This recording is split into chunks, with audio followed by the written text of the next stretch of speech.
পুরো পৃথিবী জুড়ে চলছে তৃতীয় বিশ্বযুদ্ধ। আমাদের হাতে এসেছে এ বিশ্বযুদ্ধের গুরুত্বপূর্ণ সব আপডেট সংবাদের শিরোনাম। শুরুতেই থাকছে দক্ষিণ লেবাননে ইসরায়েলের ব্যাপক ড্রোন হামলা। এবারে জানিয়ে দিব জো বাইডেনের শারীরিক অবস্থার অবনতি, ক্যান্সার ছড়িয়েছে হাড়ে। এদিকে ইসরায়েলের বিরুদ্ধে ঐক্যবদ্ধ সামরিক জোট গঠনের আহ্বান পাকিস্তানের।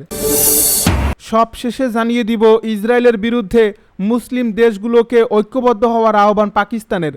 এতক্ষণ শুনছিলেন হাতে থাকা আপডেট সংবাদের শিরোনাম, এবারে বিস্তারিত। তবে তার আগে অনুরোধ রইল ভিডিওটিতে একটি লাইক এবং কমেন্ট করে জানিয়ে দিন ভিডিও সম্পর্কে আপনার মূল্যবান মতামত। আরও জানিয়ে দিন ভিডিওটি কোথা থেকে দেখছেন বা কোন জেলা থেকে দেখছেন। ইসরায়েলের বিরুদ্ধে মুসলিম দেশগুলোকে ঐক্যবদ্ধ হওয়ার আহ্বান পাকিস্তানের। ইসরায়েলকে পুরো মুসলিম বিশ্বের জন্য হুমকি উল্লেখ করে দেশটির বিরুদ্ধে মুসলিম দেশগুলোকে ঐক্যবদ্ধ হওয়ার আহ্বান জানিয়েছেন পাকিস্তানের প্রতিরক্ষা মন্ত্রী খাজা আসিফ। একই সঙ্গে ইসরায়েলের বিরুদ্ধে একটি ঐক্যবদ্ধ সামরিক ফ্রন্ট গড়ে তোলার প্রয়োজনীয়তার কথাও বলছেন তিনি। শনিবার পাকিস্তানের একটি সংবাদ মাধ্যমকে দেওয়া সাক্ষাৎকারে এসব কথা বলেন খাজা আসিফ। এর একদিন আগে পাকিস্তান, সৌদি আরব ও তুরস্ক একটি যৌথ প্রতিরক্ষা চুক্তিতে সই করে। ইসরায়েল প্রসঙ্গে পাকিস্তানের প্রতিরক্ষা মন্ত্রী বলেন, সব মুসলিম দেশকে ঐক্যবদ্ধ হতে হবে, এ বিষয়ে আমার কোনো সন্দেহ নেই। খাজা আসিফের দাবি 1917 সালের ব্রিটিশ বালফোর ঘোষণার ভিত্তিতে ইসরায়েল প্রতিষ্ঠিত হওয়ার দেশটি এই অঞ্চলটির যে কোনো দেশের জন্য সরকার সরাসরি হুমকি হয়ে উঠতে পারে। 1917 সালে ব্রিটিশ সরকার ফিলিস্তিনে ইহুদিদের জন্য একটি জাতীয় আবাসভূমি প্রতিষ্ঠার প্রতি সমর্থন জানিয়ে বালফোর ঘোষণা দেয়। পরবর্তী সময়ে ইসরায়েল রাষ্ট্র প্রতিষ্ঠার অন্যতম ঐতিহাসিক ভিত্তি হিসাবে এই ঘোষণাটিকে বিবেচনা করা হয়। ইসরায়েলের বিষয়ে নিজের কঠোর অবস্থান পুনর্ব্যক্ত করে খাজা আসিফ বলেন, প্রধানমন্ত্রী বেনিয়ামিন নেতানিয়াহু চলতি বছরের নির্বাচনে পরাজিত হলেও ইসরায়েলের নীতিগত অবস্থানে বড় কোনো পরিবর্তন আসবে না। তিনি বলেন, জেরুজালেমে যেই ক্ষমতা আসুন, সাবেক প্রতিরক্ষা প্রধানমন্ত্রী নাফতালি বেনেট কিংবা অন্য কোনো নেতা, পার্থক্য খুবই সামান্য হবে। ইসরায়েলের বিরুদ্ধে ঐক্যবদ্ধ সামরিক জোট গঠনের আহ্বান পাকিস্তানের। ইসরায়েলকে পুরো মুসলিম বিশ্বের জন্য হুমকি হিসেবে আখ্যায়িত করে দেশটির বিরুদ্ধে এক ঐক্যবদ্ধ সামরিক জোট গড়ে তোলার আহ্বান জানিয়েছেন পাকিস্তানের প্রতিরক্ষা খাজা আসিফ।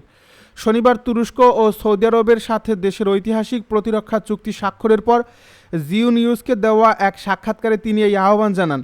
পাকিস্তানের সংবাদ মাধ্যম জিও নিউজকে দেওয়া সাক্ষাৎকারে খাজা আসিফ জানান, ইসরায়েলের বর্তমান আচরণ এবং ঐতিহাসিক ইতিহাস পর্যালোচনা করলে দেখা যায় যে 1947 বা 1948 সালের দিকে একটি অবৈধ রাষ্ট্রের জন্ম হয়েছিল, যা মূলত বেলফোর ঘোষণার ফসল। তিনি আরও বলেন, সেই সময় থেকেই লড়াই অব্যাহত রয়েছে এবং ফিলিস্তিনিরা প্রতিরোধ চালিয়ে যাচ্ছে। তাই এই পরিস্থিতি মোকাবেলা করতে পুরো ইসলামিক বিশ্বকে একসাথে এগিয়ে আসতে হবে এবং এ বিষয়ে কোনো দ্বিমতের অবকাশ নেই। পাক প্রধানমন্ত্রী স্পষ্ট করেন, ফিলিস্তিনের জনগণের আশা আকাঙ্ক্ষা অনুযায়ী সমস্যার সমাধান না হওয়া পর্যন্ত এই সংকট স্থায়ী হবে। তিনি জোর দিয়ে বলেন, ইসরায়েল রাষ্ট্রের ফিলিস্তিন বিরোধী ও ইসলাম বিরোধী চরিত্র কখনোই বদলাবে না। যেখানে যেই ক্ষমতা আসুক না কেন, তারা সবসময় এক মুসলিম দেশকে অন্য মুসলিম দেশের বিরুদ্ধে উস্কে দেওয়ার কাজ চালিয়ে যাবে। জো বাইডেনের শারীরিক অবস্থার অবনতি, ক্যান্সার ছড়িয়েছে হাড়েও।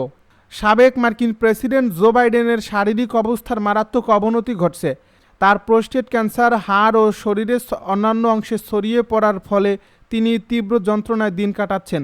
সম্প্রতি বিবিসির বিশেষ সাক্ষাৎকার ভিত্তিক অনুষ্ঠান নিউজ নাইটে দেওয়া এক সাক্ষাৎকারে জো বাইডেনের ছেলে হান্টার বাইডেন বাবার এই গুরুতর অসুস্থতার কথা নিশ্চিত করেছেন।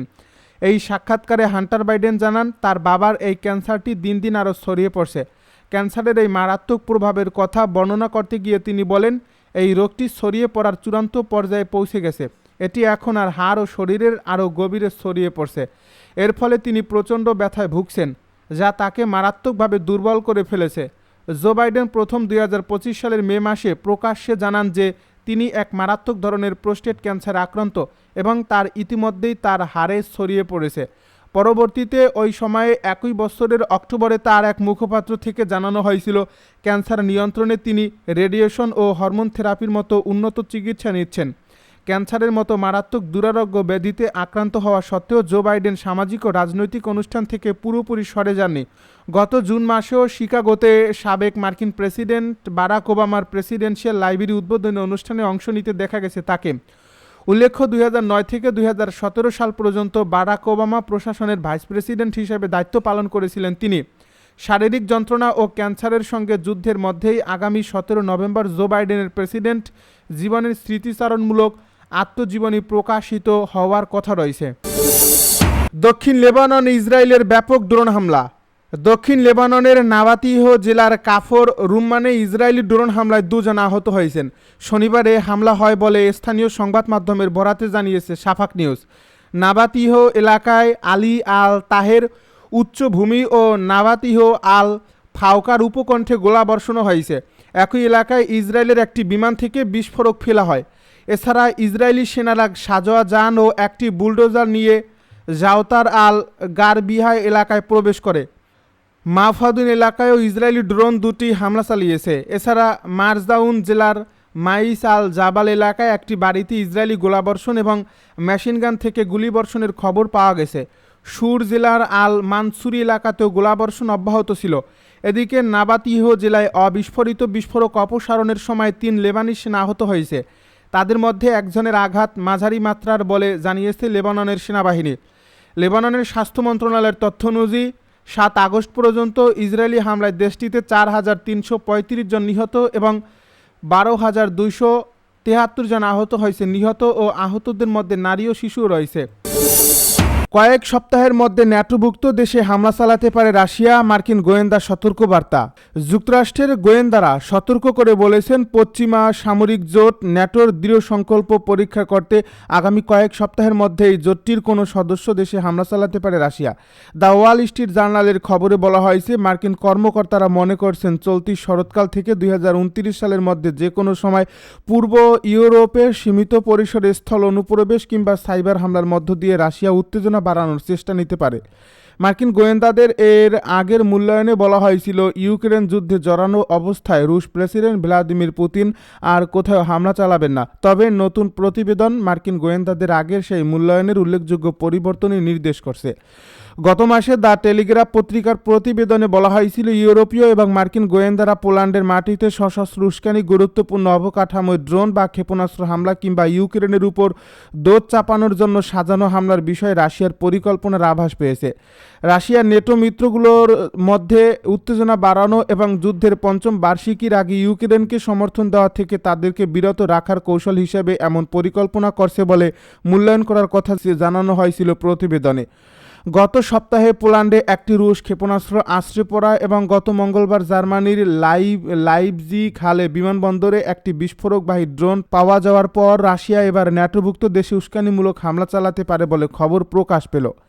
জার্মানির বিমানবন্দরে পাওয়া যাওয়া এই ড্রোনটির লক্ষ্যবস্তু অস্ত্র বহনকারী একটি ইউক্রেনীয় বিমান ছিল বলে ধারণা করা হচ্ছে। নেটো জোটের পূর্ব দিকে রাশিয়ার বাড়তে থাকা হুমকি নিয়ে কয়েক মাস ধরেই পোল্যান্ড এবং বাল্টিক দেশগুলোর নেতারা কথা বলে আসছেন। বৃহস্পতিবার লিথুনিয়ার প্রতিরক্ষা মন্ত্রী রবার্টাস কাউনাস সতর্ক করে বলেন, রাশিয়া বাল্টিক দেশগুলোতে হামলা চালানোর জন্য ইউক্রেনের তৈরি ড্রোন ব্যবহারের পরিকল্পনা করছে। তিনি বলেন, ইউরোপকে বিভক্তি সৃষ্টি করতে এবং ইউক্রেনকে ইউরোপের দেওয়া সমর্থন দুর্বল করার চেষ্টায় রাশিয়া এই সাজানো হামলা চালাতে পারে। বৃহস্পতিবার দিন শেষে যুক্তরাজ্যের প্রতিরক্ষা মন্ত্রী ওয়েস স্ট্রিটিং সতর্ক করে বলেছিলেন, যুক্তরাজ্যের বিরুদ্ধে রাশিয়ার উস্কানির যে খবর পাওয়া যাচ্ছে তা বড় কোনো বিপদের সামান্য একটি অংশ মাত্র।